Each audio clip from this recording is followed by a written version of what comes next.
हैं कि कैसे पता चलेगा कि बच्चे की ग्रोथ बेहतर चल रही है, अच्छी चल रही है। बच्चा जितना टाइम का है उतने टाइम की ग्रोथ बच्चे की दिखाई दे रही है। इसको पता करने का सबसे ज़्यादा रिलायबल तरीका है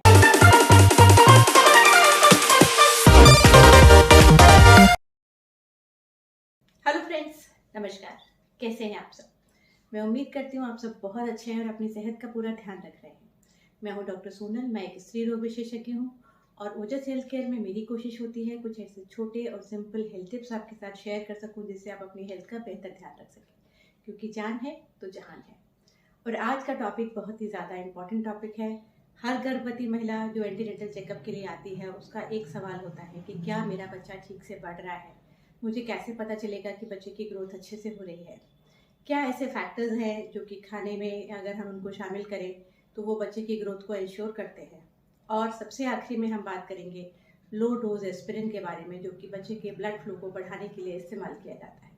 तो वीडियो को एंड तक ज़रूर देखिएगा। अगर आपको वीडियो अच्छा लगे तो उसे लाइक और शेयर करना मत भूलिएगा।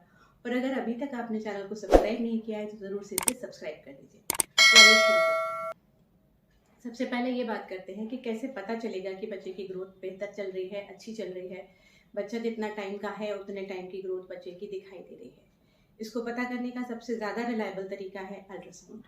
अल्ट्रासाउंड एक ऐसा तरीका है जो कि बच्चे की ग्रोथ के बारे में बहुत अच्छी जानकारी देता है।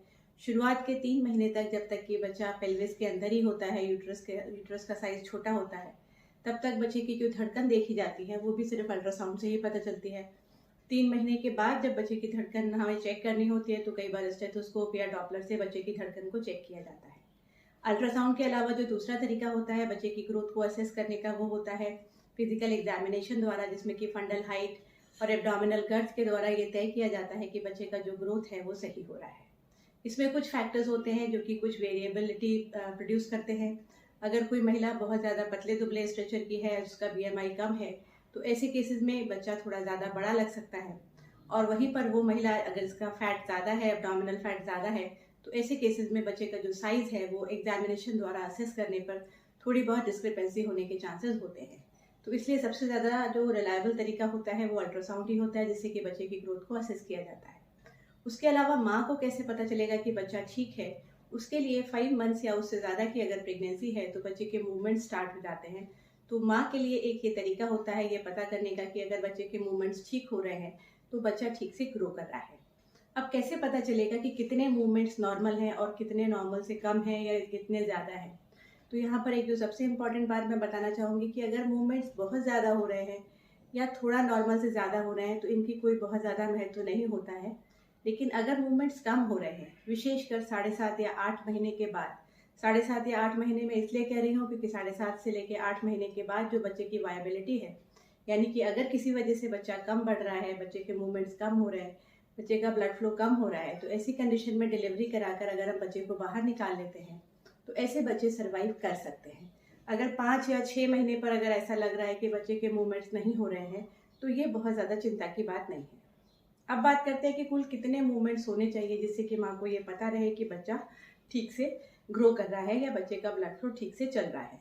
इसके लिए एक रूल होता है जिसको कि कहा जाता है कार्डिफ काउंट ऑफ 10, यानी कि हर 12 घंटे में अगर माँ को तकरीबन 10 मूवमेंट्स पता चल रहे हैं तो उसको नॉर्मल कहा जाता है। और इसको पता करने का एक बहुत आसान तरीका होता है कि हर मील के बाद, यानी सुबह ब्रेकफास्ट के बाद, लंच के बाद और डिनर के बाद, अगर जो गर्भवती महिला है वो लेफ्ट लेटरल करवट से लेटकर अपने मूवमेंट्स को कैलकुलेट करती है और उसको ये जो काउंट आती है 3 घंटे की, इसको 4 से मल्टीप्लाई करने के बाद अगर काउंट 10 से ज़्यादा है तो इसको नॉर्मल काउंट माना जाता है।